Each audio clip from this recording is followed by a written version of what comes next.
ਸੀਗਾ ਇਹ ਪੇਪਰ ਫਟ ਗਿਆ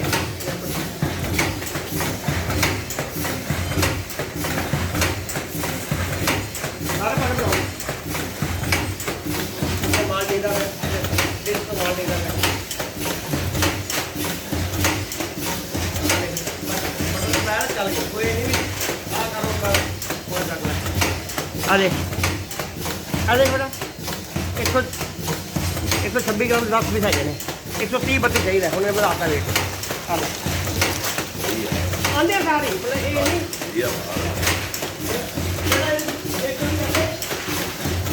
ਦੇਖਣੇ ਚਲੀ ਬਾਤ ਹੈ ਥੋੜੀ ਹਵਾ ਮੈਂ ਪਾ ਦੇਣਾ ਲਿਓ ਇਹਨੂੰ ਕਰ ਦੋ ਲੈ ਮੈਂ ਪਾ ਦੇਣਾ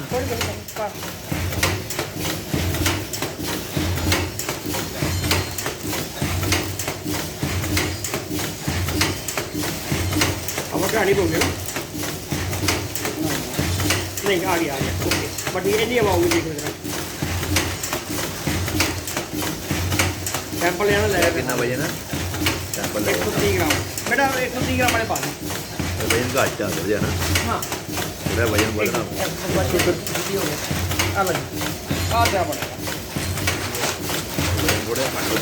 इसका 16 ग्राम क्या है आए घट है लेकिन मूंगी दाल का भी काट पड़ेगा चेक कर लो मूंगी दाल 16 ग्राम होएगा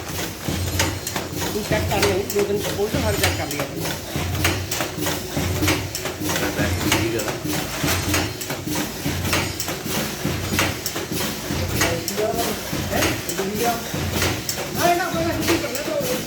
हेलो कितने आओ कितने बजे जाना तो स्टेशन 49 पैकेट एक बड़ी मार रही है सारा कंप्यूटर है